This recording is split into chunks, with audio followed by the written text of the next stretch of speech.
خوش مزاج انسان جو ہوتا ہے وہ ہر کام اچھی طرح سے کر لیتا ہے، اور ایک دفعہ طبیعت میں چڑچڑاپن پیدا ہو گیا اور جھنجھلانے لگی طبیعت تو کسی کام کا نہیں رہتا، ذرا ذرا سی بات پہ جھنجھلاتا ہے اور الٹی پھینکتا ہے۔ اور یہ میں آپ حضرات کو بھی ایک بات عرض کر رہا ہوں آپ کے سامنے بھی، یہ بھی دین کی ایک بات ہے، اس کو بھی بیان کا حصہ سمجھیں کہ سب سے زیادہ فوکس انسان کو اپنے دماغ کو کرنا چاہیے کہ میرا دماغ سکون میں رہے۔ یہ یاد رکھو، ہر جسمانی بیماری کا علاج ہے، دماغ کی سیٹنگ جب ایک دفعہ آؤٹ ہوتی ہے تو وہ دوبارہ لائن پہ نہیں آتا۔ میں نے نفسیاتی مریض کبھی بھی مکمل ٹھیک ہوتے ہوئے نہیں دیکھے کہ پورا صحیح ہو گیا ہو۔ یہ بہت اہم بات ہے، اس کو نوٹ کر لیں۔ جو ذہنی مریض ایک دفعہ بن گیا، شاید لاکھوں میں کوئی ایک صحیح ہو جاتا ہے، اگر وہ صحیح بھی ہوتا ہے تو پورا صحیح نہیں ہوتا، تھوڑا سا پاگل رہتا ہے وہ۔ اور آپ دوسری یہ بات نوٹ کر لیں کہ پاگل تھوڑا بھی بہت ہوتا ہے، یہ بہت ہے، آپ اس کو مذاق نہ سمجھیں، یہ دین کا حصہ ہے یہ باتیں۔ پاگل تھوڑا سا بھی بولو بھائی بہت ہوتا ہے، پاگل میں تھوڑا بڑا نہیں ہوتا، جو تھوڑا سا پاگل ہے وہ تھوڑا سا نہیں ہے، کسی بھی وقت کچھ بھی کہہ دے گا۔ تو اس لیے سب سے زیادہ حفاظت کس چیز کی کرنی ہے؟ دماغ کی۔ تو میں آپ کو دو چیزیں بتاتا ہوں جن کو اگر آپ ذہن میں رکھیں گے نا تو انشاءاللہ دماغ، یعنی جن چیزوں پر عمل کریں گے دماغ سیٹ رہے گا۔ نمبر 1، نیند میں کبھی کمی نہ ہونے دو۔ نہیں یاری بات یار، بھائی نیند کیا کرنی ہے؟ ایسی کی تیسی، جو مرضی کام اہم سے اہم رہ جائے، پہلے کیا ہے؟ نیند مکمل ہو۔ پہلے کیا کرنا ہے؟ نیند آ رہی ہے، تھکا ہوا دماغ، سارے کام ایک طرف، پہلے سوؤں گا میں، جاؤ جو مرضی ہو بھائی، وہ شادی میں جانا تھا، وہ ولیمے میں جانا تھا، وہ کیا کہتا رہے، ہم نے پہلے کیا کرنا ہے؟ کیونکہ نیند کی سیٹنگ آؤٹ ہو جائے نا تو بس دماغ کہاں جائے گا؟ میں نے اپنی زندگی میں کئی لوگ اسٹریس اور ڈپریشن کے مریض دیکھے ہیں جو نیند پوری نہیں کرتے تھے۔ نیند اتنی صحت کے لیے ضروری ہے کہ روٹی اور پانی اتنا ضروری نہیں ہے۔ بھوک، اگر دیکھو نیند سے بڑھ کر کوئی چیز ہوتی نا تو اللہ تعالیٰ رمضان میں ہمیں کہتے ہیں نیند پوری نہ کرو، روٹی کھاتے رہو۔ اللہ نے روٹی پانی چھڑوا دی، اللہ کو پتا ہے کہ جتنا مرضی بھوکا پیاسا رہو گے، جب کھاؤ گے تو ریکوری ہو جائے گی۔ کوئی 3 دن بھی بھوکا پیاسا رہے نا، جسم کو کوئی نقصان نہیں ہے، جب کھائے گا تو دوبارہ فٹ فاٹ ویسے کا ویسا ہی ہو جائے گا۔ لوگ ایک ہفتہ بھی بھوکا پیاسا رہتے ہیں، کوئی بیماری پیدا نہیں ہوتی، کمزوری ہوتی ہے وقتی، جب کھائیں گے پیئیں گے دوبارہ فریش ہو جائیں گے۔ دیکھو نا، رمضان میں سارا دن بھوکا پیاسا رہتے ہیں، جیسے ہی افطاری کا وقت آتا ہے 2 پکوڑے گئے پیٹ میں اور کمر ایک دم فٹ فاٹ سیدھی ایسا پریڈ کرتے ہوئے نماز کے لیے آ رہے ہوتے ہیں۔ تو رات کو نہ بھی کھائیں نا، صبح کھائیں گے تو یہ ایسے ہی ہو جائیں گے۔ ہوتا ہے بھوکا رہنے سے بیمار نہیں ہوتا۔ لوگ کھانے کو فوکس کرتے ہیں صحت میں، نیند کو فوکس نہیں کرتے۔ اللہ کرے یہ بات کسی طرح دماغ میں اتر جائے، کیونکہ اس کا ہمارے دین سے بڑا گہرا تعلق ہے۔ آپ کا دماغ سیٹ نہیں ہوگا، آپ نہ اللہ کے حقوق ادا کرو گے نہ بندوں کے حقوق، کیونکہ جو آدمی ڈپریشن کا مریض ہوتا ہے نا وہ گھر میں بھی چک چک پک پک لگا کے رکھتا ہے، خود بھی ڈپریشن میں آئے گا اور بیوی بچوں کو بھی ڈپریشن میں ڈال دے گا۔ بد اخلاق، نبی صلی اللہ علیہ وسلم نے کیا فرمایا؟ قیامت کے دن سب سے زیادہ میرے قریب وہ ہوگا جس کے اخلاق سب سے اچھے ہوں گے۔ تو اخلاق کے اچھے ہونے کے لیے چیمبر کا صحیح ہونا ضروری ہے، ٹھیک ہے نا؟ دیکھو بچوں کی نیند پوری نہیں ہوتی، کیسے چڑچڑے ہوئے ہوتے ہیں، خام خامے چیزیں اٹھا کے پھینک رہے ہیں، اور جب بچہ رات کو اچھی طرح سو کے صبح اٹھتا ہے کیسا خوشی خوشی پھر رہا ہوتا ہے، حالانکہ صبح کے وقت اس نے کوئی اخلاق پر بیان نہیں سنا ہوتا۔ جب اندر سے سیٹ ہوتا ہے نا انسان تو خود بخود خوش مزاج ہوتا ہے، وہ ہر چیز میں دل لگتا ہے اس کا۔ تو اخلاق تو دین کا بہت بڑا حصہ ہے نا، اللہ کی باتیں بھی سمجھ میں آئیں گی۔ اگر چیمبر ٹھیک نہیں ہے نا تو کوئی اگر کہے کہ بھائی اگر نماز چھوڑ دو گے تو اتنے 1000 سال جہنم میں جلنا پڑے گا، تو آپ پہلے ہی جل رہے ہو، دماغ خراب ہے، بولے یار یہ پتہ نہیں کون سی شریعت ہے یار، ایک تو جہنم میں جلنا پڑے گا یار، اندر سے نا یہ ایسی باتیں کرے گا، کیونکہ اندر سے ویسے ہی خوش نہیں ہے، اوپر سے جہنم کی وعیدیں، تو اور اسٹریس میں آ جاتا ہے وہ کہ یار یہ کیا ہوا یار، ایک نماز چھوڑنے میں اتنے یہ کیا ہوا یار، تو بجائے یعنی دین سے بھی دور ہوگا۔ تو پہلی چیز کیا ہو گئی؟ بولو بھائی، نیند پوری کرنے کا مطلب یہ نہیں ہے کہ پوستیوں کی طرح سویا کرو، یہ مطلب نہیں ہے۔ یہ کیا مطلب ہے وہ میں ابھی بتاتا ہوں۔ دوسری چیز کیا ہے؟ دوسری چیز ہے ٹینشن نہیں لینی۔ ٹینشن نہیں لینے کا مطلب یہ نہیں کہ آپ کو کبھی ٹینشن ہوگی نہیں، ہے تو دنیا میں کوئی ایسا شخص ہے ہی نہیں جس کے سارے کام صحیح ہو رہے ہوں۔ اس پر تو ایک مستقل بیان ہے میرا کہ دنیا میں یعنی انسان جو ہے نا ڈپریشن کا علاج کیا ہے، تو میرے 3-4 بیانات ہیں وہ آپ تفصیل سنیں۔ میں ابھی مختصر ایک بات بتا رہا ہوں کہ دیکھو دنیا میں ساری چاہتیں کسی کی بھی پوری نہیں ہوتی. یہ تو ہو ہی نہیں سکتا کہ آپ جو چاہیں وہ ہو جائے. لوگ وزیر اعظم بنتے ہیں جیل میں چلے جاتے ہیں. حقیقت ہے یہ. کہاں کہاں انسان پہنچتا ہے, پھانسی کے پھندوں پہ لٹک جاتے ہیں اور معلوم نہیں کیا کیا ہوتا ہے. تو ساری چاہتیں نہیں پوری ہونے والی ہیں آپ کی. تو اب حل کیا ہے اس کا کہ بھئی ہر خواہش پوری کرو؟ یہ تو ہو نہیں سکتا. تو بھئی سمجھوتا کر لو. کیا خیال ہے؟ جب بھی کوئی مصیبت آئے پہلے تو کوشش کرو مصیبت نہ آئے. اپنی حماقتوں ایسی کام نہ کرو جس سے ٹینشن والا معاملہ پیدا ہو. میں نے بتایا تھا نا جمعے کے بیان میں, لڑکیوں سے دوستی لگانا, یہ چیزیں آپ کی ٹینشن میں اضافہ کریں گی, کمی نہیں کریں گی. حقیقت ہے یہ. تو یہ چرس پی رہا ہے, چرسیوں میں اٹھ رہا بیٹھ رہا ہے, چرس پینے سے ٹینشن بڑھتی ہے, کم نہیں ہوتی. جب نہیں ملے گی تو پاگل ہوگا نا. تو وہ کام, ایسے کام کرنا جس سے آپ غریب آدمی ہو لیکن رہنا آپ نے مالداروں کے علاقے میں شروع کر دیا, سے ٹینشن بڑھے گی, احساس کمتری کا شکار ہو جاؤ گے. یار اس کے پاس بھی گاڑی, یار اس کے پاس کروڑا, میرے پاس رکشا, خام خا. تو آپ کو چاہیے تھا کہ جب آپ رکشا ہے تو ایسے علاقے میں جاؤ جہاں سب کے پاس کیا ہے, رکشا ہے, دکان پکوڑوں کی ہے اور سوچیں کروڑوں کی. یہ خام خا میں لوگ ٹینشن میں آئے ہوئے ہیں. میں نے ڈیفنس کے لوگوں کو بھی ٹینشن میں دیکھا ہے. 1000 گز کا بنگلہ ہے, کروڑوں روپے کما رہے ہیں مگر ٹینشن میں ہے. یہ میں ہوائی باتیں نہیں کر رہا, لوگ آتے ہیں کیوں ٹینشن میں کہ پڑوسی کے پاس اس سے بھی زیادہ ہے. تو یہ ٹینشنیں قدرت کی طرف سے نہیں ہے, یہ آپ کی اپنی پالی ہوئی ہیں. تو نبی حدیث میں نبی صلی اللہ علیہ وسلم نے فرمایا دنیا میں ہمیشہ اپنے سے کمتر کو دیکھو. یار میرے پاس رکشا ہے اور فلاں آدمی قسطوں پہ بھی رکشا خریدنے کی صلاحیت نہیں رکھتا, سڑکوں پہ فٹ پاتھوں پہ پڑے ہوئے ہیں.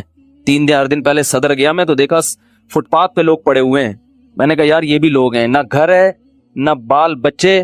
ایک کنوارے کا فون آیا, ایسے جیسے وہ نہیں ہوتی, کیا بولوں میں, ایسے طنز کر رہا تھا, کہہ رہے یار کوئی رشتہ ہی نہیں دیتا, یہ زندگی کوئی زندگی ہے. تو میں نے سوچا, میں نے کہا دیکھو وہ جو صدر میں فٹ پاتھ پہ پڑے ہوئے ہیں نا, ان کو کوئی دے گا رشتہ؟ میں نے کہا تمہیں ابا نے گھر میں رکھا ہوا ہے, روٹی پانی پنکھا سب مل رہا ہے, دعا کرتے ہیں اللہ کوئی انتظام کر دے. نہیں کر رہے تو ان لوگوں کو دیکھو جن کو روٹی پانی بھی نہیں مل رہا. تو اپنے سے کمتر کو دیکھا جائے دنیا کے معاملے میں, اس سے آپ احساس کمتری کا شکار نہیں ہوں گے. تو ٹینشن ختم کرنے کی ایک بہت بڑی ذریعہ یہ ہے کہ اگر پھر بھی کوئی مصیبت آ گئی تو تقدیر کا سوچا جائے کہ جو چیز مقدر میں ہے وہ ٹل نہیں سکتی.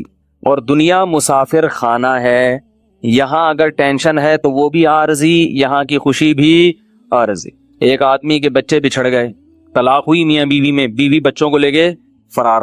اب وہ میرے پاس آیا, ایسے بیچارہ, ظاہر ہے بچے تو یاد آتے ہیں, ایسے اس کی حالت خراب, سٹریس. تو میں نے کہا کیس کرو عدالت میں. کہہ رہے عدالت میں کیس سے کوئی فائدہ نہیں ہے, نہیں ملیں گے بچے.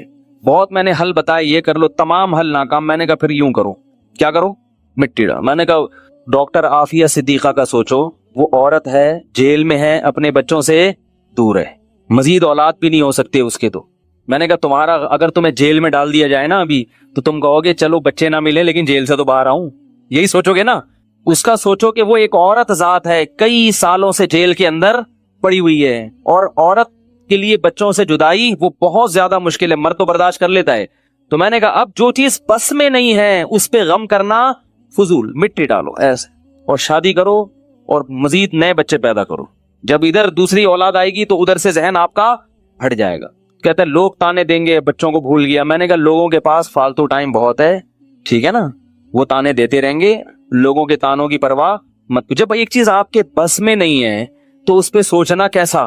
یہ بھی ایک بہت بڑا نسخہ ہے سکون کا کہ جو چیز آپ کے اختیار میں نہیں ہے اس کے بارے میں سوچنا بند کر دو. دیکھو نوح علیہ الصلوۃ والسلام اپنے بیٹے کی ساری زندگی تربیت کرتے رہے مگر وہ کافر نکلا. آخری وقت میں نوح علیہ السلام کو اپنے بیٹے پر کتنا پیار آیا کہ میری کشتی میں سوار ہو جا. بیٹا کہتا ہے سآوی الی جبل یعصمنی من الماء, میں پہاڑ پہ چڑھ جاؤں گا جو مجھے پانی سے بچا لے گا. پیغمبر کو اپنی اولاد سے بہت محبت ہوتی ہے, بہت زیادہ ہے. جیسے یعقوب علیہ السلام کو تھی نا اپنے بیٹے سے, کتنا درد ہوگا اس وقت نوح علیہ السلام کے دل میں, کیسے تڑپ رہے ہوں گے. لیکن بیٹا باز نہ آیا. وحال بینہم الموج فکان من المغرقین, ایک موج آئی اور اس کو غرق کر دیا. نوح علیہ السلام نے اللہ سے دعا مانگی, ان ابنی من اہلی, اے اللہ میرا بیٹا میرے اہل و عیال میں سے ہے, تو نے تو وعدہ کیا تھا تو میرے اہل و عیال کا خیال کرے گا. اللہ نے کیا فرمایا, انہ لیس من اہلک, یہ تیرے اہل میں سے نہیں ہے, اس کا عمل ٹھیک نہیں ہے. فلا تسألنی ما لیس لک بہ علم، دوبارہ یہ سوال مجھ سے مت کرنا. اب یہ نہیں کہ نوح علیہ السلام بیٹھ گئے اور یہ کیا ہو گیا اور اب سوچیں یہ تو بس نوح علیہ السلام نے فوراً استغفار کیا. اعوذ بک ان اسألک ما لیس لی بہ علم، اے اللہ میں تجھ سے پناہ مانگتا ہوں ایسی چیز کی، میں تجھ سے ایسا سوال کروں جس کی دلیل میرے پاس نہیں. بس بھول گئے. اب یہ تھوڑی کہ روتے رہیں بیٹھ کے، بھئی جو چیز بس میں نہیں ہے چھوڑ دو. تو ہم بہت ساری چیزوں کی ٹینشن لیتے ہیں جو ہمارے اختیار میں نہیں ہے. پیٹرول مہنگا ہو رہا ہے، بیٹھ کے خام میں پریشان ہے. بھائی تم سے پوچھ کے تھوڑی مہنگا ہوا ہے. غم کرنے سے اگر وہ سستا ہو جائے تو رو. میرے پاس تھی کاواساکی جی ٹی او 125. آپ کو پتا ہے کیا بائک تھی وہ؟ ہم نے بھی بڑے شوق پالے ہیں ایک زمانے میں. میں اس میں پیٹرول ٹھیک ٹھاک ڈلتا تھا. اب جب پیٹرول مہنگا ہوتا تو سب سے زیادہ متاثر میں ہوتا تھا اس سے. 50 والوں کو کچھ نہیں ہوتا تھا. تو میں ایک دفعہ پیٹرول پمپ گیا، میں نے پیٹرول ڈلوایا اس میں، تو اس نے کہا وہ 5 روپے پر لیٹر بڑھ گیا ہے. مجھے بڑا غصہ آیا. میں نے ساتھ والے سے کہا، میں نے کہا یار یہ کیا مذاق ہے یار، ہر تھوڑے دن بعد 5 روپے بڑھ رہا ہے. تو آپ کو غصہ نہیں آیا؟ اس نے کہا صرف میرے لیے تھوڑی بڑھ رہا ہے، پوری قوم کے لیے بڑھ رہا ہے نا. تو مجھے اس کی بات بڑی اچھی لگی. اس نے کہا میرے اکیلے کے لیے بڑھے تو مجھے غصہ ہے، سب کے لیے بڑھ رہا ہے تو چلو ٹھیک ہے.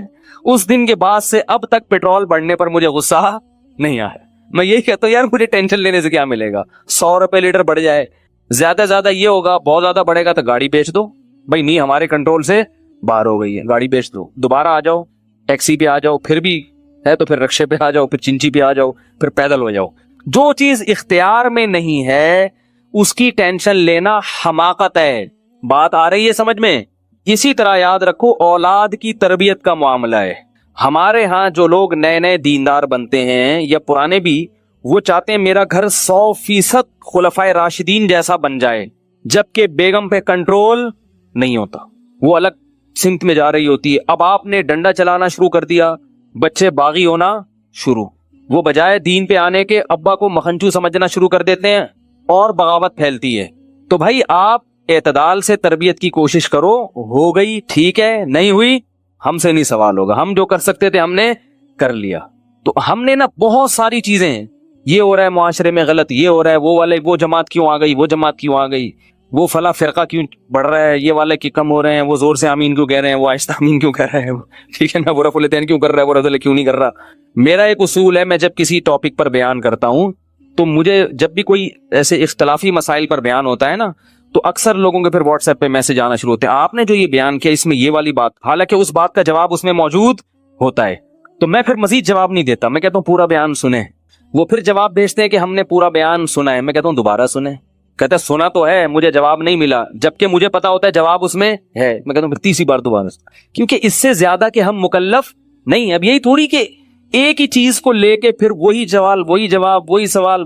پبلک کے پاس تو ٹائم ہے، وہ تو کرتے رہیں گے اور آپ کی صلاحیتیں بیکار ضائع ہوتی رہیں گی. بھائی ہم نے ایک ٹاپک پر بات کی، پورا کور کیا اس کو، مجھے اچھی طرح معلوم ہے آپ کے ان تمام سوالات کا جواب اس میں موجود ہے. اب بار بار سوال کرو گے تو ہم نئے سرے سے جواب دے کے ٹائم ضائع. یہ ٹینشن ہے خام خواہ کی کیوں پالیں؟ ٹینشن پتہ ہے کیا ہوتی ہے؟ ٹینشن یہ ہوتی ہے کہ یار اتنی تفصیل سے میں نے بیان کیا پھر بھی لوگوں کی سمجھ میں نہیں آ رہا، ہائے یہ کیا یار، یہ کیا ہے. اس سے آپ خام خواہ میں آپ کے سر کے بال غائب ہوتے رہیں گے. تو ہم یہی کہیں گے اے اللہ ہم سے جو ہو سکا تھا ہم نے کر دیا. اب سمجھ میں آنا سمجھانا کس کے بس میں ہے؟ اللہ کے بس. نبی کی بات سب کی سمجھ میں نہیں آئی، اور اللہ تعالیٰ نے نبی کو کتنی تسلی دی ہے قرآن میں. نبی کو بار بار کہا کہ آپ جو سمجھا رہے ہیں پھر بھی یہ نہیں سمجھ رہے تو ٹینشن نہ لیں. کیوں؟ نبی کو اگر زیادہ ٹینشن ہوگی تو کام کون کرے گا؟ قرآن میں سینکڑوں آیتیں ہیں جو صرف تسلی پر مبنی ہیں، جن میں نبی کو کیا دی جا رہی ہے؟ تسلی. لعلک باخع نفسک علی آثارہم، کہیں ایسا نہ ہو کہ ان کی ہدایت کے پیچھے آپ کی جان ہی ہلاک ہو جائے، یعنی غم سے. کیونکہ نبی صلی اللہ علیہ وسلم حیران ہوتے تھے کہ ان کو میں نے معجزے بھی دکھا دیے اور میں نے بتایا کہ یہ بت ہیں جو نہ سن سکتے ہیں، نہ دیکھ سکتے ہیں، نہ بول سکتے ہیں، ہر طرح سے سمجھا دیا، ٹھیک ہے. اور میری 40 سالہ زندگی بھی انہوں نے دیکھی کہ زندگی میں کبھی میں نے جھوٹ نہیں بولا، امین اور صادق مشہور ہوں. اور یہ پیغمبروں کا انتظار بھی کر رہے تھے کہ ایک نبی آنے والا ہے. سب چیزیں ہو گئیں پھر بھی نہیں مان رہے، تو ٹینشن تو ہوتی ہے نا. تو قرآن نبی کو کیا کہہ رہا ہے کہ مزید ٹینشن لیں؟ نہ قرآن ٹینشن کیا کر رہا ہے؟ کام. نہ ٹینشن نہ لیں. ما انت علیہم بمسیطر، آپ ان پر نگہبان نہیں ہیں، داروغہ نہیں ہیں، گن پوائنٹ پہ نہیں لائیں گے آپ کسی کو. آپ سے سوال نہیں ہوگا. آپ بلغ ما ارسل الیک من ربک انزل الیک من ربک، آپ کا کام ہے پہنچانا. یہاں تک کہ اپنے سگے چچا ایمان نہیں لے کر آ رہے جنہوں نے آپ کو پالا بچپن سے. چلو وہ تو دشمن تھے، وہ ایمان نہ لائیں تو انسان صبر کرتا ہے، یہ تو دشمن ہے. اپنے سگے چچا جنہوں نے بچپن میں پالا، کفالت کی آپ کی، 3 سال رسول اللہ صلی اللہ علیہ وسلم کا بائیکاٹ کیا ہے قریش نے، کھانا پینا بند کر دیا، شعب ابی طالب کی گھاٹی میں بند کر دیا بنی ہاشم کو کہ ان کا 3 سال تک کوئی لنک نہیں ہوگا ان سے، تاکہ یہ رجوع کریں اپنے دین سے. ابو طالب بھی آپ صلی اللہ علیہ وسلم کے ساتھ اس گھاٹی میں بند ہوئے، ایمان نہیں لائے مگر اپنے بھتیجے کا ساتھ دیا. اتنے اچھے چچا لیکن ایمان نہیں لائے. کیسا نبی کا دل کڑتا ہوگا کہ نہیں ہوگا؟ موت کے وقت آ کے نبی نے کہا کہ ایک دفعہ کلمہ پڑھ لیں تاکہ قیامت کے دن آپ کی بخشش کر سکوں، سفارش کر سکوں، آپ کی اللہ سے بخشش کی دعا کر سکوں. کیسا دل مچلتا ہوگا نا. ابو طالب کو خیال آیا کلمہ پڑھنے کا. قریش کے جو سردار تھے انہوں نے ابو طالب کو دیکھنا شروع کر دیا کہ کلمہ، کتنا غصہ آیا ہوگا نبی کو ان سرداروں پہ کہ میرا چچا جس نے میری اتنی کفالت کی، مجھ سے اتنی محبت کی، آج وہ میرے سامنے جہنم کی آگ میں داخل ہو رہا ہے اور یہ کمبخت کھڑے ہوئے اس کو ورغلا رہے ہیں. ابو طالب نے چند اشعار کہے کہ اگر مجھے یہ ڈر نہ ہوتا کہ عرب کہیں گے کہ ساری زندگی اسلام نہیں لایا، موت کے وقت موت کے ڈر سے باپ دادا کا دین چھوڑ گیا، یہ ڈر نہ ہوتا تو آئے محمد آج میں تیری آنکھیں کلمہ پڑھ کے ٹھنڈی کر دیتا. لیکن اس کو انہوں نے غیرت کا مسئلہ بنا لیا کہ میں مروں گا تو سردار کہیں گے کہ یہ ایک زبان والا نہیں ہے. زبان تبدیل کر لی انہوں نے. کرنا تھا تو پہلے ایمان لاتا نا، اب کیوں؟ اور وَلَقَدْ عَلِمْتُ بِأَنَّ دِينَ مُحَمَّدٍ مِّن خَيْرِ أَدْيَانِ الْبَرِيَّةِ كُلِّهَا، مجھے یقین ہے کہ محمد جو میرا بھتیجا دین لے کر آیا ہے تمام دنیا کے دینوں میں سب سے افضل ہے. لولا الحذار لولا الملامت او حذار مسبت، اگر ملامت کا خوف یا لوگوں کے برے بھلے کہنے کا خوف نہ ہوتا تو آج میں اپنے بھتیجے کی آنکھیں ٹھنڈی کر دیتا. کیسا دل کڑا ہوگا میرے بھائی، کیسا، جس کو جہنم کی آگ کا یقین ہے اور ان کو معلوم ہے کہ میرا چچا جہنم کی آگ میں داخل ہونے والا ہے، کیسا تڑپ رہے ہوں گے. اور ابو طالب کی آنکھیں بند ہو گئیں. نبی صلی اللہ علیہ وسلم اتنے غم زدہ ہوئے. اللہ نے پھر کیا دی؟ تسلی کی آیتیں کہ ٹینشن نہ لو. یہ میں آپ کو کیوں واقعات سنا رہا ہوں کہ جب اتنے بڑے بڑے غم کے واقعات میں اللہ ٹینشن لینے کو پسند نہیں کر رہے تو ہماری چھوٹی چھوٹی اس کی پکوڑے کی دکان چل گئی، میری دکان بند ہو گئی، اس کو سواری مل گئی ہے بھائی رکشے میں، مجھے سواری نہیں ملی، ان چیزوں میں ٹینشن لینے کا کیا مطلب؟ بہت مشکل ہے یار، کیا کریں یار. ہماری ٹینشن یہی ہوتی ہے نا یار، سیٹنگ وہاں چل رہی تھی، اپن نے رشتہ وہاں طے کر دیا. یہ کوئی ٹینشن کی چیز ہے؟ ٹینشن تو وہ ہے جو نبی کو ہوئی تھی، یہی ٹینشن ہے آج کل. تو نبی کو کس قدر غم ہوا ہوگا. غیرت بھی ہے نبی میں، حیا بھی ہے، محبت بھی ہے، لیکن اللہ کیا کہہ رہے ہیں؟ ٹینشن نہ لیں. کیوں؟ وہی اصول جو میں نے آپ کو بیان کیا کہ جو چیز اختیار میں نہیں ہے اس پر ٹینشن نہیں لینی چاہیے. انک لا تہدی، یہ آیتیں نازل ہوئی، من احببت ولکن اللہ یہدی من یشاء، اے محمد جس سے آپ محبت کرتے ہیں اس کو ہدایت دینے کے مالک نہیں ہیں. محبت الگ چیز ہے، ہدایت ہمارے ہاتھ میں ہے، آپ کے ہاتھ میں نہیں ہے. اب اگر نبی اسی غم کو لے کے بیٹھے رہتے تو کہاں سے دعوت اور تبلیغ کا کام ہوتا؟ آپ صلی اللہ علیہ وسلم سے حضرت عائشہ نے پوچھا کہ ابو طالب جو اتنی خدمت کرتا تھا آپ کی، کرتے تھے اور اتنا کچھ انہوں نے کیا، کیا یہ نیکیاں قیامت کے دن کام آئیں گی؟ آپ نے فرمایا ہاں. کتنا کام آئیں گی کہ جہنم کے نچلے طبقے سے اللہ اٹھا کے اوپر والے طبقے میں لے آئے گا، اور پاؤں میں صرف آگ ہوگی مگر اس سے دماغ ایسے کھولے گا جیسے ہانڈی. ابو طالب پورے جہنم کی آگ میں نہیں ہوں گے، صرف ان کے پاؤں جہنم کی آگ میں ہیں. اس سے پتہ چلتا ہے کافر کی نیکیاں کام تو آتی ہیں مگر عذاب کم کرنے میں، عذاب ختم کرنے میں نہیں. بھی ہم دیکھتے ہیں کہ دنیا میں بہت کچھ غلط ہو رہا ہے، دلائل کی انبار لگا دو پھر بھی لوگ نہیں مانتے، اور فرقواریت، ایک دوسرے پہ تان و تشنی، گھریلو حالات میں گڑبڑ.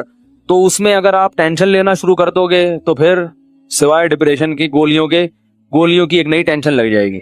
جس دن گولی نہیں کھائی اس دن عجیب سا ہو گیا. ڈپریشن کا مریض کو جس دن گولی نہ ملے وہ خود گولی کی طرح بن جاتا ہے، وہ پھر کئی لوگوں کو گولیاں کھانی پڑتی ہیں اس سے بات چیت کے بعد. تو اس لیے میرے بھائی 2 چیزیں یاد رہیں گی، ایک نیند اور دوسرا ٹینشن جتنا ہو سکے. پھر بھی اللہ کی طرف سے ہوتی ہے، ایسا نہیں ہے کہ ناممکن ہے 100% ہی ختم ہو جائے، یہ تو ممکن نہیں ہے، لیکن بہت سی چیزیں خود مسلط کی ہوئی ہیں. رہا مسئلہ نیند کا اب یہ ٹاپک پورا چینج ہو گیا تو میں مکمل ہی کر دوں. نیند کا مطلب یہ نہیں ہے کہ پوستیوں کی طرح ٹھیک ہے پڑے رہو کہ بھئی مفتی صاحب نے بیان کیا کہ سونا بہت ضروری, سو رہے ہیں, اٹھ ہی نہیں رہے, سمجھ رہے ہو, یہ مطلب نہیں ہے. جیسے کھانا اس وقت فائدے مند دے گا جب بھوک لگ رہی ہے, اور اتنا کھانا فائدے مند دے گا جتنی بھوک ہے. زیادہ کھاؤ گے تو طاقت اور توانائی نہیں آئے گی, پھٹو گے. جیسے کہ لوگ پھٹ رہے ہیں, فلاں ایک دھماکے کے ساتھ پھٹ گئے, خبریں آتی رہتی ہیں, بیٹھے بیٹھے پھٹ گئے, رگیں پھٹ رہی ہیں نا. تو نیند کا مطلب یہ ہے کہ گہری نیند حاصل کی جائے, چاہے وہ تھوڑی دیر کی ہو, سمجھ رہے ہو. اب اس پہ باقاعدہ ٹائم لینڈر والے نا ایک سلیپ مینجمنٹ کرواتے ہیں, وہ میں نے کی بھی ہے سلیپ مینجمنٹ کی, اگرچہ میرا بھی اس پر پورا عمل ہے نہیں, لیکن بہرحال کی بھی ہے وہ میں نے. تو سلیپ مینجمنٹ ایک وہ کر لیں تو اچھا ہے ٹائم لینڈر والوں کے پاس جا کے, ورنہ اس کا خلاصہ یہ ہے کہ آپ رات کو جلدی سوئیں اور صبح جلدی اٹھیں, سمجھ رہے ہو. رات کی جو تھوڑی نیند ہے وہ دن کی زیادہ نیند سے بہتر ہے. ایک کام تو یہ, دوسرا دن میں لازمی سوئیں. یہ جو صبح سے لے کے رات تک کا وقت ہے یہ بہت لمبا ہوتا ہے, لوگ اس دوران سوتے نہیں ہیں, اس لیے ہر وقت تھکے تھکے سے رہتے ہیں. ابھی دیکھو میں کتنا فریش لگ رہا ہوں, آپ کو نہیں لگ رہا کیونکہ میں دوپہر کو سویا ہوں. دوپہر کو آپ اگر سو جاؤ, آپ رات 12, 1, 2, 3 بجے تک فریش رہو گے, فٹ فاٹ, ایسا دماغ سیٹ رہے گا آپ کا. تو قیلولہ جو ہے نبی صلی اللہ علیہ وسلم نے فرمایا قیلوا فإن الشیطان لا تقیل, قیلولہ کرو, شیطان قیلولہ نہیں کرتا. اب غیر مسلموں نے بھی یہ شروع کر دیا ہے قیلولہ. چائنا میں پوری قوم دوپہر کو سونے لگی ہے, تو دوپہر کو لازمی سونا ہے.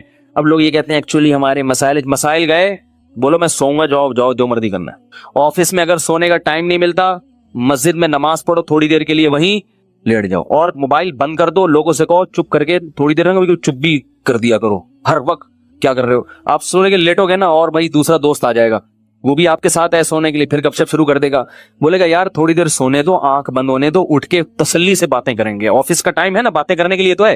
مسئلہ یہ ہوتا ہے کہ سونے کے لیے لیٹتے ہیں تو باتیں کر رہے ہیں, تو بھائی باتیں, موبائل بند. شیطان کہے گا کوئی ایمرجنسی کال نہ آ جائے, بولو اس سے زیادہ ایمرجنسی میرے لیے کچھ بھی نہیں ہے کہ مجھے اس وقت کیا کرنا ہے, سونا ہے. دوپہر کو آدھا گھنٹہ 1 گھنٹہ, یعنی اس پر نہیں ہے کہ دورانیہ کتنا لمبا ہو, اس پر ہونا چاہیے کہ نیند چاہے 10 منٹ کی گہری نیند کی علامت ہے خواب آنا شروع ہو جائے. کوئی خواب آ گیا نا تو سمجھو کہ گہری نیند ہے. تو گہری نیند ہونی چاہیے, تھوڑی دیر کی ہو لیکن نیند گہری ہو, اس سے بالکل فریش ہو جاؤ گے آپ. اور رات کا بھی ایسا ہی ہے کہ جب لیٹے ہو, اچھا یہ لوگ کہتے ہیں کہ ہم لیٹتے ہیں تو نیند نہیں آتی, تو جب ایک روٹین ہوگی نا سونے جاگنے کی تو پھر نیند آنا انشاءاللہ شروع ہو جائے گی. نیند ایک عجیب چیز ہے کہ جب آپ کی روٹین ہونا تو پھر روٹین پہ تو چند دن پرابلم ہوگی. البتہ وہ لوگ جن کے کاموں کی کوئی ترتیب ہی نہیں ہے, یعنی وہ تو کام ایسے ہیں کہ وہ شیڈول بن نہیں پاتا ان کا, تو پھر ان کے لیے یہ سیٹنگ نہیں ہے. ان کے لیے کہ پھر جب موقع ملے سو جاؤ, لیکن دوپہر کو ان کے لیے بھی سونا ضروری ہے. تو سونے کو کریں اور گہری نیند ہونی چاہیے, اور رات کے وقت چائے نہ پیئیں, اس سے نیند خراب ہوتی ہے. کافی, چائے, گٹکے, پان, یہ سب نیند کو نسوار یہ نیند کو ختم کر دیتی ہیں ساری چیزیں. تو کہاں سے کہاں بات چلی گئی. ہمارے ایک دوست تھے, نیند نہ ہونے کی وجہ سے دل کے مریض بن گئے وہ. اور یاد رکھو نیند کا مطلب یہ نہیں کہ آپ نے چند دن دفعہ نیند نہیں ہوئی تو بیمار ہو جائیں گے, یعنی بہت عرصہ نیند نہ ہوئی تو بیمار ہوں گے. 2-4 دفعہ بھی اگر ایسا ہو گیا نا کہ کچھ دن یعنی 5-6 دن تک نیند مکمل نہ ہوئی, اس سے بھی بیماری کا اٹیک ہو سکتا ہے. ہمارے ایک جاننے والے وہ 2 دن نہیں سو سکے, ہمیشہ کے لیے دل کا عارضہ ان کو لاحق ہو گیا, حالانکہ صرف 2 دن نہیں سو سکے. تو اس لیے جیسے سانس ہے نا 24 گھنٹے چاہیے, ایسے ہی نیند بھی لازمی چاہیے انسان کو, ورنہ کوئی بڑی بیماری اٹیک کر لیتی ہے انسان کے اوپر. ہاں جوانی میں پتہ نہیں چلتا, تھوڑا سا عمر زیادہ ہو پھر تو بہت بڑے مسائل ہو جاتے ہیں. کہاں سے کہاں بات چلی گئی, لیکن آپ کے فائدے کے لیے ہوگی. اور دوسری بات یہ کہ جیسے خود اپنی نیند کا خیال کرتے ہیں تو گھر میں خواتین کی نیند کا بھی خیال کیا کریں. بعض لوگ چنگیز خان بھر کے گھر میں داخل ہوتے ہیں, بیگم سو رہی ہے, ٹھڈا مار کے اٹھائے, چلو اٹھ کے چائے بنا میرے لیے. اب وہ بیچاری اٹھ گئی تو اس کی نیند ختم ہو گئی, کیونکہ ایک دفعہ جب انسان کی نیند اڑ جائے تو پھر دوبارہ نیند آنا مشکل ہوتا ہے. تو انسان کے بچے بن کے زندگی گزارنی چاہیے, گدھوں کی طرح زندگی نہیں گزارنی چاہیے. وہ بھی انسان ہیں جو گھر میں رہ رہے ہیں. نبی صلی اللہ علیہ وسلم جب تہجد کے لیے اٹھتے تھے نا تو اتنی آہستہ خاموشی سے اٹھتے تھے کہ ایک گھر والوں کو کی آنکھ نہ کھلے. اور یہ بھی میڈیکل سائنس کہتی ہے کہ خواتین کو نیند کی ضرورت مردوں سے زیادہ ہے. یعنی خواتین کو ذہنی سکون کے لیے جو نیند کا ڈیوریشن ہے وہ مرد سے یعنی ان کو زیادہ سونا پڑتا ہے مرد کی نسبت. مرد کو اللہ نے بنایا طاقتور, وہ تھوڑی نیند میں بھی فٹ فاٹ ہو جاتا ہے. عورت کو اللہ نے بنایا کمزور, اس کو فٹ فاٹ رہنے کے لیے نیند زیادہ چاہیے. سمجھائے یار. اور یہ بھی ذہن میں رکھو کہ 7-8 گھنٹے کی نیند صحت کے لیے ضروری نہیں ہے, یہ بہت زیادہ ہے. ٹائم پہ ہو تھوڑی ہو, وہ اس 8-9 گھنٹے کی نیند سے بہتر ہے جو بے وقت ہو. اور ایک آخری بات یہ بھی کہ جب کھانا کھاتے ہیں نا اس کے تھوڑی دیر بعد سونا, یہ سب سے بہترین ٹائم ہے. کیا یار, کیا کتنی ہے میں معلومات دے رہا ہوں آپ کو میں. بھائی نیند کا سب سے بہترین ٹائم کیا ہے؟ کھانا کھانے کے آدھے گھنٹے بعد. رات کا کھانا آپ نے کھایا, تھوڑا واک کرو, اور پھر یہ جو کہتے ہیں نا کھانا کھانے کے 2-3 گھنٹے بعد, ایسا نہیں ہے. ہوگی لوگوں کی تحقیق, ہماری تحقیق یہ نہیں ہے. کیونکہ جب آپ کھانا کھاتے ہیں شوگر لیول ہائی ہوتا ہے, آپ کو غنودگی آتی ہے. جیسے ہی غنودگی آئے تو فطرت کہہ رہی ہے کہ اب کیا کرو, سو جاؤ. دوپہر فوراً سو جاؤ, رات کو تھوڑا سا واک کر کے تاکہ تہ بیٹھ جائے تھوڑی سی. یہاں رکھا ہوا ہے ابھی ایک دم لیٹ گئے تو پھر اوپر نہ آ جائے وہ.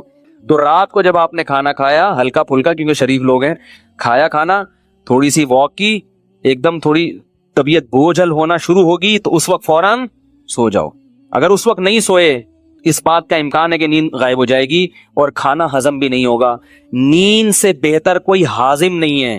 دیکھو قدرت کبھی غلطی نہیں کرتی, فطرت جو ہے نا کبھی بھی گڑبڑ نہیں کرتی. فطرت کا ایسا خاندانی سیٹ اپ ہے نا ہماری باڈی میں, فطرت جو کام کرا رہی ہے نا وہ وہی کام اس وقت کرنا آپ کے لیے بہتر ہوتا ہے. کھانا کھا کے نیند آتی ہے کہ نہیں آتی؟ تو یہ خام خمے نہیں آتی, کیونکہ اللہ کو معلوم ہے کہ اب کھانے کے لیے ہضم کرنے کے لیے سونا ضروری ہے. لہذا اللہ چاہتے ہیں کہ آپ سو جائیں, تو نیند فطرت مسلط کر دیتی ہے اور آپ سوتے نہیں ہیں. آپ کہتے ہیں ابھی تو کھایا ہے ہم نے, ابھی کیوں سوؤں, ابھی تو ہمارا جاگنا شروع ہوا ہے. کیونکہ سارا جو بلڈ کا سرکولیشن ہے وہ میدے کی طرف جاتا ہے, دماغ اوپر سے کیا ہو جاتا ہے, خالی. دماغ کام کرنا چھوڑے گا تو اب فطرت کیا کہہ رہی ہے, سو جاؤ, تاکہ بلڈ کا سرکولیشن میدے کی طرف رہے اور وہ کھانا ہضم کرنے پہ زور لگائے. تو اس وقت آپ جب کھانا کھا کے آدھا پونا گھنٹہ بعد سو گے, نیند بھی خاندانی آئے گی. 3-4 گھنٹے گہری نیند سو کے اٹھ جاؤ, بالکل فٹ فاٹ فریش فاش ہو جاؤ گے آپ. ایسا مزہ آئے گا. وہ اس کا فائدہ یہ بھی ہوگا کہ وہ سارا کھانا جزو بدن بنے گا, وہ انرجی آپ کی اسٹور ہو جائے گی. سمجھائیں اللہ کے بندو, انرجی کیا ہو جائے گی, اسٹور. پھر جب اٹھو گے نا جسم میں طاقت بھی ہوگی, فریش بھی ہوگے, پھر اپنے کاموں میں لگ جاؤ. سمجھ میں نہیں آ رہی میرے خیال میں. پھر اگر تھک گئے, پھر غنودگی آنا شروع ہوئی, تو دوپہر کو قیلولہ کرنا ہے. اس سے پہلے یہ نہیں کہ پھر سو جاؤ. باقاعدہ جو لیٹنے والا سونا ہے وہ 2 ٹائم ہونا چاہیے. لیٹ کے سونا, ایک رات کو 3-4 گھنٹے گہری نیند والا, اور ایک دن میں قیلولہ. اس کے بعد اگر درمیان میں کہیں نیند آتی ہے نا, جیسے کیونکہ یہ بھی بڑا لمبا, آپ سو گئے رات کو 10 بجے گہری نیند, 11, 12, 1, 2 بجے اٹھ جائیں آپ, 4 گھنٹے بہت ہیں. گہری نیند میں 4 گھنٹے, 2 بجے اٹھیں, غسل کریں, فریش ہو جائیں, فٹ فاٹ ہو جائیں, اپنے کاموں میں مشغول, لیپ ٹاپ لے کے بیٹھ جائیں, تہجد پڑھیں, تلاوت کریں, کچھ نہیں تو اچھلیں کودیں. ٹھیک ہے نا. کیونکہ اب سونے کا کیا فائدہ بھائی, کیونکہ زیادہ سونا بھی نقصان دہ. اب آپ دوپہر سونا ہے نا, تو درمیان میں وقت بہت لمبا ہے. اب اگر آفس میں کہیں نیند آ رہی ہے تو پھر 5 منٹ کے لیے بھی کہیں سر رکھ کے سو جائیں گے نا, وہ بہت زیادہ فریش کر دے گا آپ کو. یہ تجربہ کریں, آپ کو مزہ نہ آئے پیسے واپس. آپ دیکھو آپ کا ٹائم اتنی کم ڈیوریشن ہوگا نیند کا, باقی سارا ٹائم کام کے لیے بچے گا اور ہر وقت فریش رہیں گے آپ.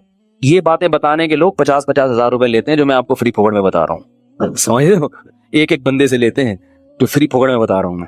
اور یہ باتیں بھی ہم نے پیسے دے کے سیکھی ہیں, فری میں بھی نہیں ملی ہم کو. سمجھ میں آ رہی ہے بات. 3-4-24 گھنٹے میں آپ بمشکل 5 گھنٹے سو گے, لیکن ہر وقت فریش نظر آؤ گے آپ, اور صحت اچھی ہوگی, کولیسٹرول ختم ہو جائے گا, ویٹ کم ہو جائے گا آپ کا. سمجھ رہے ہو. تو جب درمیان میں نیند آئے نا تو لیٹ کے نہیں سونا, ایسے سونا ہے جیسے گورنمنٹ کے آفیسر دفتروں میں سوتے ہیں, پولیس والے جیسے تھانے میں سوتے ہیں. وہ باقاعدہ لیٹ کے نہیں, وہ ہر وقت ایسے منہ پہ ٹوپی رکھ کے سو رہے ہوں. FIR کٹوانے جاؤ تو خراٹے لے رہے ہوں گے, اٹھانا پڑتا. مجھے اچھی طرح یاد ہے, میں ایک جگہ کہیں گیا سفر پہ, کام بہت زیادہ تھا, تو اب دن رات سے جاگے 10 بجے نا ہم کلاس لے رہے تھے کہیں, بہت سخت نیند آنے لگی. تو کلاس میں 10 منٹ کا وقفہ ہوا, چائے اور وہ جو بھی وقفے ہوتے ہیں کافی. تو مجھے یہ فلسفہ معلوم تھا کہ بھئی اب اگر سو گئے لمبا تو دوپہر کا قیلولہ وہ نہیں ہو سکتا, اس کو بچانا ہے, وہ ضروری ہے. تو مجھے یاد ہے میں تھا اور میرے ساتھ ایک اور بھی تھے, آفیسر تھے, وہ کسی گورنمنٹ کے ادارے میں. ہم دونوں گئے, ہم نے کہیں کونا کھانچا تلاش کیا, چادر بچھائی, 5 منٹ کے لیے الارم لگا کے لیٹے ہیں, کیونکہ صرف ہمارے پاس 5 منٹ تھے. واقعتاً 5 منٹ میں اتنی گہری نیند آئی ہے, 5 منٹ الارم بجا تو پتہ ہی نہیں چل رہا تھا ہم کہاں ہیں. یہ ہوتا ہے جب آپ تمیز سے سوتے ہو نا اس شیڈول کے تحت, تو ایسا ہی ہوگا. ابھی کیا لیٹے ہوئے کروٹیں بدل رہے ہیں, نیند ہی نہیں آ رہی, کوئی شیڈول ہی نہیں ہے. تو 5 منٹ سوئے ہیں, اس کے بعد وضو کیا, آ کے بیٹھے اتنے فریش کہ بالکل فٹ فاٹ. تو یہ بہت اہم چیز ہے. اس سے کیا آپ کے چیمبر کیا رہے گا, چیمبر صحیح کام کرے گا. کیونکہ جیسے نیند صحت کے لیے ضروری ہے, غیر ضروری نیند صحت کے لیے نقصان دہ بھی ہے. دماغ موٹا ہو جاتا ہے, جو زیادہ سوتے ہیں نا وہ ذہین نہیں ہوتے, نظر کمزور ہو جاتی ہے ان کی, کولیسٹرول بڑھنے لگتا ہے جسم میں. جو بے وقت سوتے ہیں ان کو شوگر کی بیماری پیدا ہوتی ہے. سمجھ میں نہیں آ رہی یار کیا کر, بے وقت سونے سے کون سی بیماری پیدا ہوتی ہے؟ کیونکہ آخری بات, ہر بات آخری کہہ کے آخری چلا رہا ہوں, ٹاپک تو مکمل ہو نا. دیکھو آپ نے دیکھا ہوگا مرغیاں غروب آفتاب ہوتے ہی ڈڑبوں کے اندر گھستی ہیں, اور جیسے ہی صبح کا سورج طلوع ہوتا ہے مرغا پہلے اٹھتا ہے, کیونکہ وہ نر ہے, اس کو کم نیند چاہیے نا. آدمیوں کو نیند کم چاہیے ہوتی ہے, لیڈیز کو زیادہ. تو مرغا پہلے اٹھ کے اذانیں دینا شروع کر دیتا ہے, بھائی میں اڑ گیا ہوں, ڈیوٹی دینا شروع اس نے. تبھی حدیث میں آتا ہے مرغے کو برا بھلا مت کہو, یؤذن للصلاۃ, وہ نماز کے لیے جگاتا ہے. کیسے اللہ نے اس کی شیڈول, وہ شکر ہے ہمارے ہتھے, ہماری ٹریننگ میں آتا نا تو مرغا 11 بجے سو کے اٹھ رہا ہوتا, اور مرغیاں 1:45 بجے, کیونکہ وہ لیڈیز ہیں. کتنی اچھی, کیونکہ ان کو جیسا ہونا نا اللہ نے وہ سافٹ ویئر ان میں انسٹال کر دیے, اور انسانوں کی دسترس سے ان کو کیا کر دیا, آزاد. جیسے ہی سورج غروب ہوگا مرغیاں ڈڑبوں کی طرف جائیں گی, مرغا بھی جائے گا, ساری دن بھر کی شرارتوں سے توبہ کرے گا, استغفار کرے گا, اس کے بعد ڈڑبے کی طرف جائے گا, اور سر اپنا جو ہے نا پر کے اندر دے کے ایک ٹانگ پہ کھڑا ہو کے سو جائے. سارے پرندے یہی کرتے ہیں, کوے بھی یہی کرتے ہیں. پھر جیسے ہی 4 بجیں گے, صبح صادق ہوگی, مرغے نے اٹھ کے اذانیں دینا شروع, کیسا فریش, اور مرغیاں سورج نکلتے ہی پڑپڑانا, ایسے ہی چہکنا شروع کریں گی. کچھ جانور ایسے ہیں جن کو دن اور رات کا ہوش نہیں ہوتا, کتا اور بلی, ان کے لیے دن اور رات کیا ہیں, برابر ہے, جب نیند آئے گی سو جائیں گے, کوئی شیڈول نہیں ہے. اور کچھ جانور ایسے جو بالکل الٹے چلتے ہیں, وہ الو ہے, رات میں جاگتا ہے اور دن میں سوتا ہے. انسان, میڈیکل سائنس یہ کہتی ہے کہ انسان پہلی قسم کے حیوانات میں سے ہے کہ جن کے قدرت نے سونے اور جاگنے کا شیڈول بنایا ہے. میڈیکل سائنس بھی یہ کہتی ہے, اور قرآن سے بھی یہ ثابت ہے. میڈیکل سائنس یہ کہتی ہے کہ آپ کے جسم میں اللہ نے گھڑیاں لگائی ہوئی ہیں جو دن اور رات کا تعین کرتی ہیں. رات کو آپ کے جسم میں کیمیکل خارج ہوتا ہے دماغ میں, جو اس کا تقاضا کرتا ہے کہ آپ سو جائیں. اگر آپ رات کو نہیں سوئیں گے آپ کو شوگر کی بیماری ہوگی. ہمارے ایک جاننے والے تھے, شوگر کے بچنے کی ہر ممکن کوشش کی مگر پھر بھی شوگر ہو گئی. ڈاکٹر نے بتایا کہ آپ چونکہ رات کو جاگتے ہیں دن میں سوتے ہیں اس لیے شوگر ہوئی ہے. آپ سرچ کر لیں نیٹ پہ جا کے, آپ کو پتا چلے گا کہ رات کو دیر سے سونے سے کیا پیدا ہوتا ہے. بلی رات کو دیر سے سوئے گی, شوگر نہیں ہوگی, کیونکہ بلی ان حیوانات میں داخل نہیں ہے جن کا انسان کا شیڈول اللہ نے بنایا ہے. میڈیکل سائنس سے بھی اور قرآن بھی کہتا ہے, اس سے قرآن کا بھی برحق ہونا ثابت ہوتا ہے کہ جعل لکم اللیل لباسا والنہار معاشا, اللہ نے دن کمانے کے لیے اور رات سونے کے لیے بنائی ہے. اور رات 12 بجے پیک پہ ہوتی ہے, ہم نے رات کی ڈیفینیشن ہی چینج کر دی. ہمارے یہاں رات 3 بجے شروع ہو رہی ہے. رات کا مطلب عشاء کا وقت رات داخل ہو گئی, اور 12 بجے رات اپنی انتہا پر ہوتی ہے. لہذا ڈاکٹر یہ کہتے ہیں کہ رات 12 بجے کا ٹائم گہری نیند میں گزرنا چاہیے. آدھی رات 12 بجے ہو چکی ہوتی ہے, اور ہمارے یہاں 12 بجے سوچ رہے ہوتے ہیں اب کیا پکے گا گھر میں, ہیں 12 بجے کیا کر رہے ہوتے ہیں, آج کیا پکے گا. میں بتاتا ہوں نا ادھر کراچی میں حال کیا ہو گیا ہے. میں نے ایک دوست کے ساتھ کہیں بازار جانا تھا, کوئی چیز خریدنی تھی, تو میں انتظار کر رہا ہوں, صبح سے انتظار کرتے کرتے تھک گیا, فون کر رہا ہوں اٹھا ہی نہیں رہے. دوپہر 2 بجے فون ملا ان کو, 2 بجے انہوں نے کال اٹھائی, کہہ رہے میں ناشتہ کر کے پہنچا. 2 بجے دوپہر کیا ہو رہا ہے, ناشتہ ہو رہا ہے. تو ابھی تو جوانی ہے, چل رہے ہیں, تھوڑی دیر میں لڑکنا شروع, جو مرضی کر لو, اور دماغ الگ خراب ہوتا ہے. تو رات 12 بجے, ٹھیک ہے نا, کیا کہہ رہا تھا میں میں پرندوں کی مثال دے رہا تھا. کچھ پرندے ایسے ہیں, بلکہ اکثر 99% پرندے ایسے ہی ہیں کہ ان میں سافٹ ویئر اللہ نے ڈال دی ہیں, تو انسان بھی انہی میں داخل ہے. اور کچھ ایسے ہیں جن میں دن اور رات کا کوئی ہوش نہیں ہوتا. تو کچھ انسان ایسے ہیں جو اپنی فطرت سے ہٹے ہوئے ہیں. اور تیسری قسم میں جس کو الو کہا جاتا ہے, وہ رات کو جاگتا ہے اور دن میں سوتا ہے. تو جو لوگ جن کا شیڈول یہ ہے نا کہ وہ رات کو جاگ رہے ہیں, پوری رات جاگتے ہیں اور پھر دن میں سوتے ہیں, تو وہ کن لوگوں کی فہرست میں داخل ہیں, معذرت کے ساتھ الو, یعنی وہ انسان کی فطرت کے بالکل اپوزٹ چل رہے ہیں. تو بھائی اگر آپ بالکل نیچر پہ نہیں آ سکتے تو بالکل اپوزٹ تو نہ چلو اللہ کے بندو, آ جاؤ, صحیح ہے نا, تھوڑے سے الو بن جاؤ, مکمل الو. تو جو الو کے کام ہیں وہ آج حضرت انسان کر رہا ہے, تو بیمار تو ہوگا. تو بات یہاں سے شروع ہوئی تھی کہ سب سے زیادہ کس کی حفاظت کرنی ہے, اپنے چیمبر کی. تو چیمبر کی حفاظت کے لیے یہ 2 چیزیں میں نے آپ کو بیان کی ہیں. ایک منٹ, یہ صحیح سیٹنگ پہ رہیں گی تو انشاءاللہ پھر آدمی دین پہ بھی چلتا ہے, گناہوں سے بھی بچتا ہے. کیونکہ بہت سے لوگ ڈپریشن میں آ کے نا گناہ کی طرف جاتے ہیں سکون حاصل کرنے کے لیے. یہ بھی ہے, یہ نشہ کیوں کرتے ہیں, پریشان ہیں, اور زنا کی طرف کیوں جاتے ہیں, پریشان ہیں, سمجھتے ہیں شاید سکون, حالانکہ سکون ملتا نہیں, اور وقتی فائدہ ہوتا ہے, پھر اور زیادہ بے سکونی کی طرف چلا جاتا ہے. آپ کیا کہہ رہے ہیں؟ ہاں, نماز نہ چھوڑیں. ہاں, ایسا نہ ہو کہ دین کے لیے نماز بھی چھوڑ دیں, نماز اپنے ٹائم پہ پڑھنی پڑے گی. ہاں, یہ بہت اچھا انہوں نے لقمہ دے دیا کہ سارے اہم کام کا, اور ایسا بھی نہیں کہ مر رہا ہے تو بھی آپ نے کہا میں چونکہ سو رہا ہوں. مفتی صاحب, ابا کو اٹیک ہو گیا, آپ کہہ رہے ہیں مفتی صاحب نے کہا تھا کہ ایسا, یہ ہر بات کا مطلب سمجھنا چاہیے. سمجھ رہے ہو, ابا کو اٹیک ہو گیا, وہ یوں پڑے ہوئے, آپ کہہ رہے ہیں آپ مفتی صاحب نے بولا تو کچھ بھی ہو جائے میں تو سوؤں گا. تو بھائی وہ تو پھر کرنا ہے نا جا کے. نماز کے بعد کھڑے ہو کر دعا مانگنا کیسا ہے, ثابت نہیں ہے, باقی کوئی مانگنا چاہے تو. کیا بسم اللہ الرحمن الرحیم کی 786 لکھا جا سکتا ہے؟ خلاف سنت ہے, بسم اللہ پوری لکھنی چاہیے. درخت لگانے کے حوالے سے آپ نے مختصراً بات کرنی تھی, درخت لگاؤ مہم. ہاں بھائی دیکھو, یہ جو درخت لگے ہوئے ہیں نا آج کل, اس کا کیا نام ہے, یہ جو درخت لگے ہوئے ہیں کونو کارپس, اس درخت کے بارے میں بہت منفی خبریں آ رہی ہیں. ایک صاحب نے کہا کہ میں نے ابھی یہ درخت اپنے گھر کے سامنے سے کٹایا ہے تو سانس بحال ہوا ہے ان کا. مجھے نہیں پتا, کوئی ممکن ہے اس کی متضاد خبریں بھی آ رہی ہیں. بعض کہہ رہے ہیں نہیں ایسا نہیں ہے, یہ درخت کوئی نقصان دہ نہیں ہے, بعض کہہ رہے ہیں نقصان دہ, لیکن جو مشکوک چیز ہے اس کو چھوڑ دینا چاہیے. تو اس لیے میری رائے یہ ہے کہ جب ایک چیز میں شبہ پیدا ہو گیا, اتنے اچھے اچھے درخت ہیں ان کو لگاؤ نا, اس کو کاٹ دیں. میں نے بھی مسجد والوں سے کہا ہے کہ یہ درخت جو مسجد میں لگے ہوئے ہیں ان کو کٹوا دیں. درخت سب سے بہتر جو فضا کے لیے ہے وہ ہے نیم کا درخت.